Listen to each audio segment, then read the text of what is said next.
Assalamualaikum warahmatullahi wabarakatuh. Selamat dan bahagia. Perkenalkan saya Nungki Alfiana, NIM 2018-017116. Sebelum saya mempresentasikan, izinkan saya berterima kasih kepada Bapak DR Suyanto, SEMSI, selaku dosen pembimbing 1, dan Ibu Teguh Erawati, SEMSC, Akasi AACPA, selaku dosen pembimbing 2. Di sini saya akan memaparkan hasil penelitian saya yang berjudul Penghindaran Pajak, Laporan Keberlanjutan, Corporate Governance, dan Nilai Perusahaan, Ukuran Perusahaan sebagai Variabel Moderasi.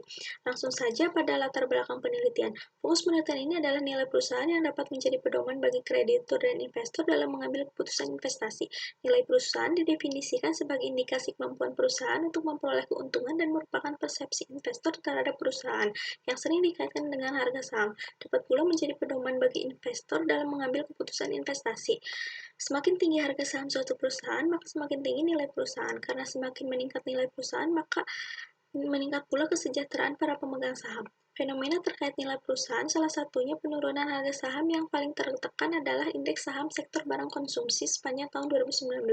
Tekanan yang muncul pada pasar saham manufaktur antara lain dari PT Unilever Indonesia turun sebesar 5,73%, saham PT HM Sampurna merosot sebesar 42,59%, saham PT Gudang Garam Tbk melemah sebesar 36,62%, saham PT Mayura Indah turun sebesar 21,76%, dan saham PT Garuda Putra Putri Jaya yang melemah sebesar 19,47% di sepanjang tahun 2019. Penurunan tersebut diakibatkan adanya isu resesi dan tentunya dapat menurunkan pendapatan perusahaan. Penurunan pendapatan tersebut dapat mempengaruhi perusahaan melakukan tindakan penghindaran pajak. Sehingga rumusan masalah yang terdapat dalam penelitian ini adalah sebagai berikut. Selanjutnya, landasan teori. Teori agensi membahas tentang hubungan atau kontrak keagenan yang terjadi antara pemegang saham dengan manajemen. Hubungan keagenan merupakan suatu kontrak, yaitu suatu orang atau lebih yang memberikan delegasi untuk melakukan satu jasa atas nama prinsipal serta memberi wewenang kepada agen untuk membuat keputusan yang terbaik bagi prinsipal. Teori sinyal menjelaskan pentingnya perusahaan menyajikan informasi kepada publik. Asumsi teori sinyal adalah ketika terjadi asimetri informasi antara manajer dan investor atau calon investor, hal tersebut dikarenakan manajer dipandang memiliki informasi lebih yang tidak dimiliki oleh investor atau calon investor. Teori stakeholder menjelaskan aktivitas perusahaan dalam hubungannya dengan pemangku kepentingan dan menyatakan bahwa pemangku kepentingan dapat mendukung kelangsungan hidup perusahaan di masa yang akan datang. Oleh karena itu, dilakukan upaya agar semua kegiatan perusahaan mendapat dukungan tersebut. Teori legitimasi mengedepankan konsep legitimasi organisasi yang dapat digunakan sebagai sumber kelangsungan hidup perusahaan. Sistem nilai perusahaan harus sejalan dengan sistem masyarakat agar kegiatan dan kinerjanya dapat diterima oleh masyarakat dan perusahaan sehingga dapat terus beroperasi. Teori legitimasi berfokus pada interaksi antara perusahaan dengan masyarakat. Selanjutnya, hipotesis penelitian. Hipotesis pertama, penghindaran pajak berpengaruh negatif terhadap nilai perusahaan. Hipotesis kedua, laporan keberlanjutan berpengaruh positif terhadap nilai perusahaan. Hipotesis ketiga, corporate governance berpengaruh positif terhadap nilai perusahaan. Hipotesis keempat, ukuran perusahaan dapat memoderasi pengaruh penghindaran pajak terhadap nilai perusahaan. Hipotesis kelima, ukuran perusahaan dapat memoderasi pengaruh laporan keberlanjutan terhadap nilai perusahaan. Hipotesis keenam, ukuran perusahaan dapat memoderasi pengaruh corporate governance terhadap nilai perusahaan. Selanjutnya, metode penelitian. Sampel penelitian saya yaitu perusahaan manufaktur yang terdapat di BEI dengan jumlah sampel 147 data sampel selama 5 tahun berturut-turut.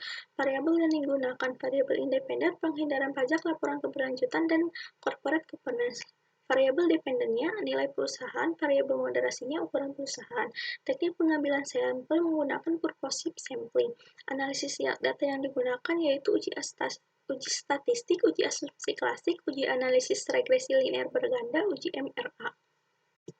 Selanjutnya, hasil penelitian uji asumsi klasik, uji normalitas data normal dengan nilai signifikan 0,352, uji multikolinearitas, tidak terjadi multikolinearitas, VIP dari semua variabel kurang dari 10 dan nilai toleransi mendekati 1. Uji heteroskedastisitas, tidak terjadi heteroskedastisitas karena semua variabel memiliki nilai signifikan lebih dari 0,05. Uji autokorelasi, tidak terjadi autokorelasi karena nilai L-Jungbox dengan lag 16 yaitu 0,000 yaitu berada di antara 2 atau kurang dari 2. Selanjutnya, hasil uji analisis regresi linear berganda. Uji parsial atau uji T dapat dilihat pada tabel menunjukkan bahwa penghindaran pajak berpengaruh positif tidak signifikan terhadap nilai perusahaan, laporan keberlanjutan berpengaruh positif signifikan terhadap nilai perusahaan, corporate governance berpengaruh negatif tidak signifikan terhadap nilai perusahaan.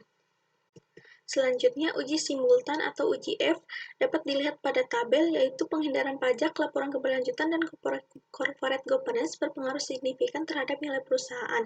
Uji koefisien determinasi dapat dilihat dari tabel bahwa penghindaran pajak, laporan keberlanjutan, dan corporate governance yang diuji dapat menjelaskan nilai perusahaan sebesar 0,3% dan sisanya 93,7% dipengaruhi variabel bebas lain di luar penelitian ini. Selanjutnya, hasil uji MRA dapat dilihat pada tabel yang menunjukkan bahwa ukuran perusahaan dapat memoderasi pengaruh penghindaran pajak terhadap nilai perusahaan, ukuran perusahaan dapat memoderasi pengaruh laporan keberlanjutan terhadap nilai perusahaan, ukuran perusahaan tidak dapat memoderasi pengaruh corporate governance terhadap nilai perusahaan. Selanjutnya, kesimpulan. Yang pertama, penghindaran pajak berpengaruh positif tidak signifikan terhadap nilai perusahaan, maka hipotesis 1 ditolak. Yang kedua, laporan keberlanjutan berpengaruh positif signifikan terhadap nilai perusahaan, maka hipotesis 2 diterima. Yang ketiga, corporate governance berpengaruh negatif tidak signifikan terhadap nilai perusahaan, maka hipotesis ketiga ditolak. Yang keempat, ukuran perusahaan dapat memoderasi pengaruh penghindaran pajak terhadap nilai perusahaan, maka hipotesis 4 diterima. Yang kelima, ukuran perusahaan dapat memoderasi pengaruh laporan keberlanjutan terhadap nilai perusahaan, maka hipotesis 5 diterima. Yang keenam, ukuran perusahaan tidak dapat memoderasi pengaruh corporate governance terhadap nilai perusahaan, maka hipotesis 6 ditolak. Sekian presentasi dari saya akhiri. Wassalamualaikum warahmatullahi wabarakatuh. Terima kasih, salam.